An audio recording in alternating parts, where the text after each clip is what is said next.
Donc là, bon, là, je vais donner les réponses. Pour la une, c'est juste, c'est-à-dire c'est simplement c'est XA. C'est la quantité du médicament absorbé. C'est la quantité. Là, regardez la quantité du médicament absorbé. Vous voyez là. C'est-à-dire, c'est logique, puisque la quantité initiale, ici au départ, c'était très grand. Puis ça diminue. Là, c'est la quantité du médicament absorbé au site d'absorption. Au site d'absorption. Au site d'absorption. Je vais donner juste un petit détail. La détermination de cette courbe, elle n'est pas facile car elle se fait de manière indirecte. Pour déterminer le médicament qui est en train de s'absorber, la concentration, elle se fait par une méthode indirecte. Mais l'essentiel, on peut la déterminer. La voici par une méthode directe. Ensuite, le 2, ça représente, regardez, ça augmente, puis ça diminue. Là, on peut dire que c'est juste la quantité totale du médicament dans le corps. Là, c'est la quantité du médicament dans le corps. Dans le corps, ou bien qu'on peut l'appeler CP. C'est la concentration plasmatique. Là, c'est-à-dire la masse administrée, la masse de dé absorbée. Ensuite, le médicament dans le corps, on l'exprime en forme de concentration. Généralement concentration plasmatique ou bien concentration sérique dans le sérum. Mais ce n'est pas ça notre objectif. On va dire CP pour simplifier. Donc là, le 2, c'est la quantité de médicaments dans le corps ou bien la concentration plasmatique.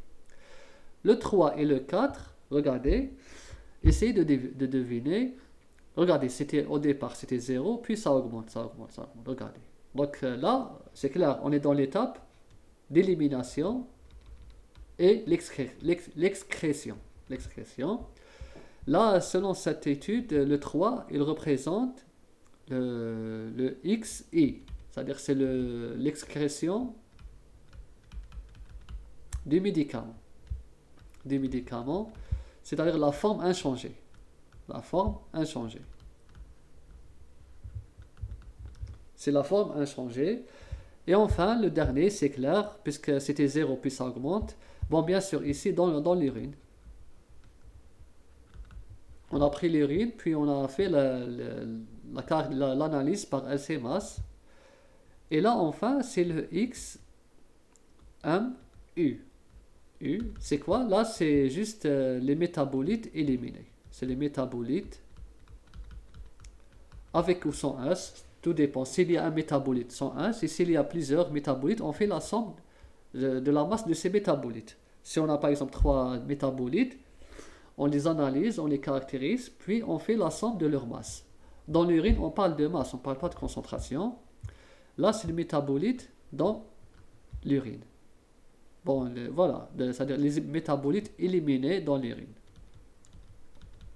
Éliminés dans l'urine. Voilà, c'est-à-dire, là, c'est l'étude qui a été faite. À partir de là, qu'on a pu modéliser ça. On a pu expliquer ça. Comment le médicament évolue dans le corps humain. Et là, on parle toujours d'extravasculaire. Intravasculaire, vous connaissez comment c'est. En principe, vous la connaissez la forme. Et on termine par le résumé. Le processus ADME est du premier ordre à une dose thérapeutique. Ça, c'est la cinétique de l'évolution.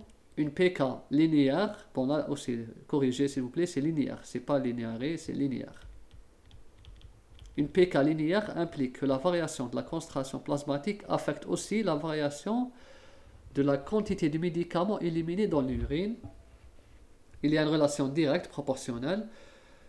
Le corps humain est modélisé comme un ensemble de compartiments interconnectés. C'est le modèle, on a dit, ce qui nous rapproche de la réalité. C'est pas exactement la réalité, mais ça nous rapproche de la réalité.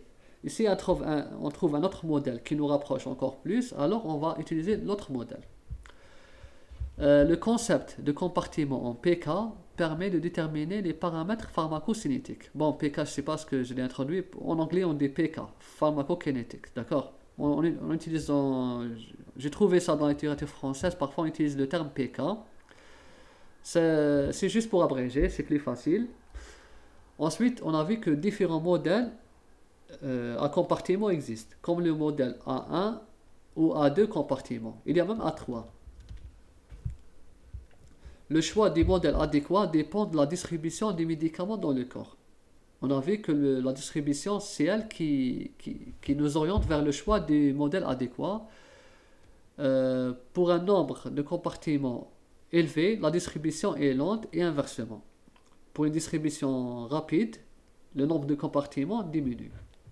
Le modèle 1 compartiment est observé avec l'administration intra- ou extravasculaire. Donc l'administration, qu'elle soit intra- ou extravasculaire, le compartiment 1, plutôt le modèle 1 compartiment, on l'observe. On sait que le médicament dans le corps, il est partagé entre le sang et les tissus. Il y a un partage entre eux, caractérisé par une constante de distribution. Le bilan massique d'un médicament administré par voie, là aussi corrigé, par voie extravasculaire dans le corps est la somme de XA, X, XAMI et XI. Si vous vous rappelez, la quantité absorbée, la concentration plasmatique, le médicament excrété et les métabolites éliminés, non plutôt les métabolites éliminés dans l'urine et le médicament parent excrété. Et on aura terminé fin.